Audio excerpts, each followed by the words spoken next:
Olá! No vídeo de hoje a gente conversa sobre o falecido Mattia Pascal, que foi o meu primeiro contato com Luigi Pirandello, escritor, dramaturgo e poeta italiano que foi agraciado com o Prêmio Nobel de Literatura em 1934. Este livro foi publicado em 1904, é considerado por aí como o melhor romance do Pirandello, porém, contudo, entretanto, a praia de Pirandello, a especialidade do homem mesmo, olha, já tá fazendo a mãozinha italiana, fazendo jus à nacionalidade do autor, né? Mas piadinhas sem graça à parte, voltemos. Pois bem, a praia de Pirandello era mesmo o teatro. E aí, fiquei como? Já curiosa para conhecer o Teatro do Homem, porque já digo que gostei muito deste livrinho aqui, mas por hora deixemos o teatro de lado e vamos focar no falecido Mattia Pascal. O que a gente tem neste livro? O nosso protagonista é justamente o que aparece no título do livro, Mattia Pascal, que nasce numa família com uma situação financeira inicialmente bastante confortável, mas é desventura atrás de desventura na vida desse homem e logo essa situação muda. Ele fica órfão de pai bastante cedo, então ficam somente ele, seu irmão e a sua mãe. Só que por conta de como as coisas funcionavam à época, eles não conseguem ter o controle das propriedades da família. Quem fica com o controle é um homem que, nossa senhora, sacaneia bastante a família. Acaba por deixar a família do Mattia Pascal bastante endividada e eles tendem a incorrer em novas dívidas. Enfim, tá uma situação muito complicada.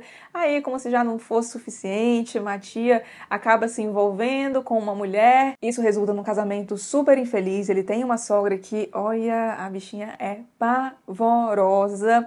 Enfim, fato é que Mattia Pascal não aguenta mais aquela vida. Confusão o dia inteiro dentro de casa, ele se estressa demais. E eis que certo dia, depois de uma baita briga dentro de casa, ele resolve simplesmente fugir. Sim, vai embora. Toma um trem, sem rumo inicialmente, vai pensando no que ele pretende fazer da vida dele. E pensando no que ele pretende fazer, para onde ele pretende ir, ele chega à ideia de, inclusive, vir até a América, pensar, eu vou tomar um trem até ali, depois eu pego um barco, vou para a América e vou começar uma vida nova.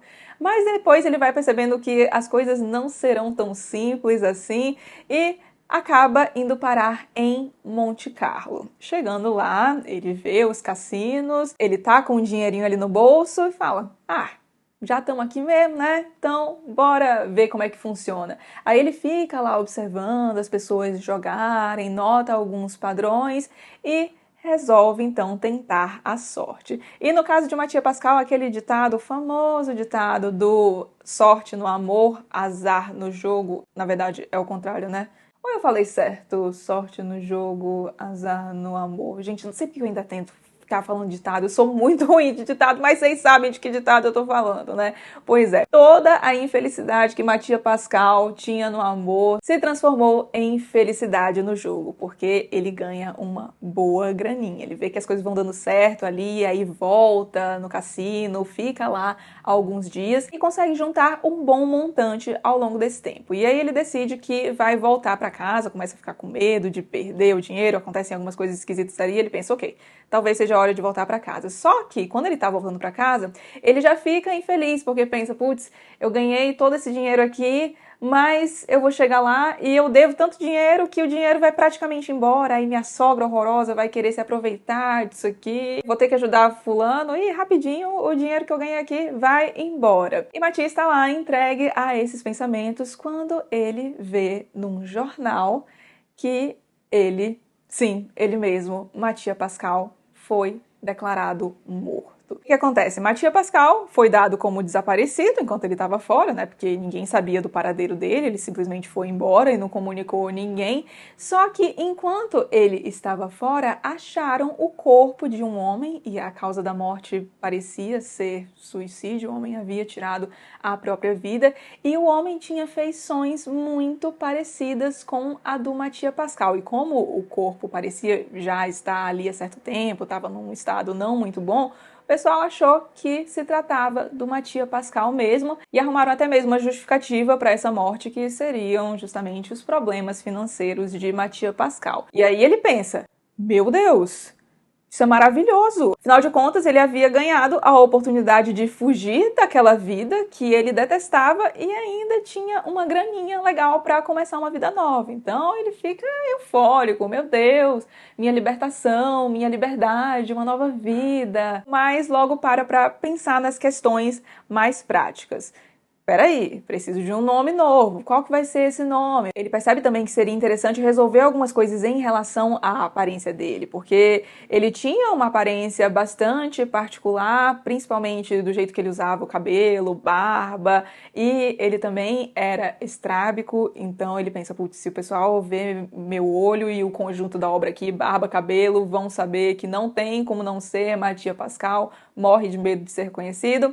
Então vai pensando em como resolver esses problemas e começa a sua vida nova sob o nome de Adriano Mais e começa a viajar pela Europa. Porém, não tarda até que ele descubra que, mesmo tendo enterrado Mattia Pascal, não há como fugir de si mesmo e das responsabilidades pelas suas ações, e logo ele vê que aquela vida nova não seria tão boa assim quanto ele pensava. O porquê e as consequências disso? Aí, só lendo mesmo para saber.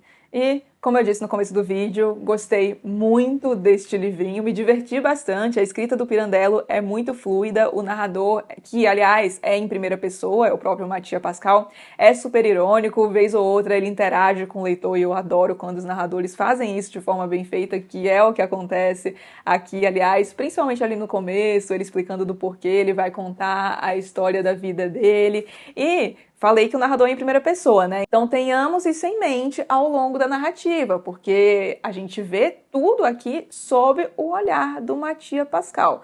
Então dá pra gente se perguntar se algumas coisas eram tão ruins quanto ele diz mesmo. Tem confusão pra caramba aqui, você ri, você passa raiva, você se emociona, é o pacote completo da montanha-russa de emoções aqui. E a escrita do Pirandello é também muito bonita. Tem algumas passagens aqui que eu grifei e voltei pra ler depois porque achei realmente muito bonitas. E o Pirandello se revela também um grande conhecedor da natureza humana, principalmente nessa parte do desencantamento do Mattia em relação à nova vida dele, porque inicialmente é essa euforia, né? Meu Deus, uma vida nova era tudo que eu queria.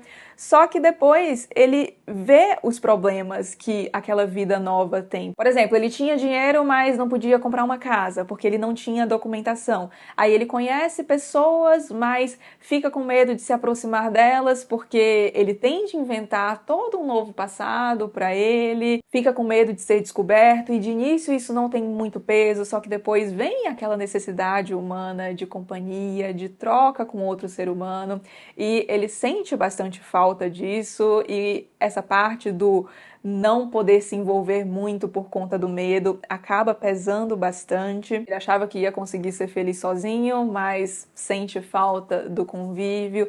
Tem a própria questão do dinheiro também, porque muitas vezes a gente pensa, né, ai, todos os meus problemas seriam resolvidos com dinheiro, mas será? O Matias também pensava nisso. Pensar, agora esse dinheiro que eu tenho aqui dá para viver, não esbanjando, mas de forma confortável aqui por um bom tempo.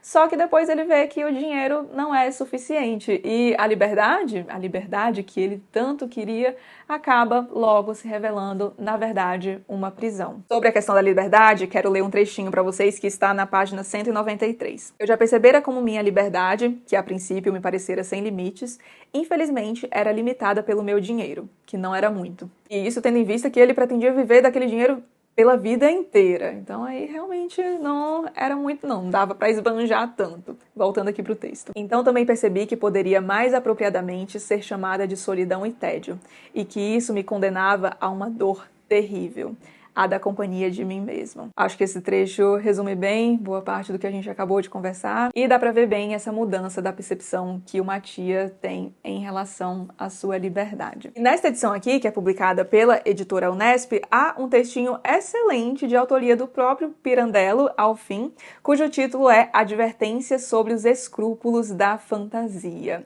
E nesse texto, o Pirandello basicamente responde às críticas que ele recebia sobre a falta de de verossimilhança das suas narrativas. E o texto é muito interessante, ainda mais porque eu fiquei com esse sentimento em alguns momentos de isso aqui é demais, e ler esse texto dele mudou um pouco a minha percepção. Apesar de que tem uma cena específica que ali eu realmente continuo achando demais, mas de resto comprei o discurso do Pirandello aqui em boa parte. Queria ler um trechinho que tá aqui na página 256, olhem só. Porque a vida, por todos esses absurdos flagrantes, grandes e pequenos, dos quais está alegremente cheia, tem o privilégio inestimável de poder prescindir dessa verossimilhança estúpida a qual a arte acredita que é seu dever obedecer. Os absurdos da vida não precisam parecer verossímeis porque são verdadeiros.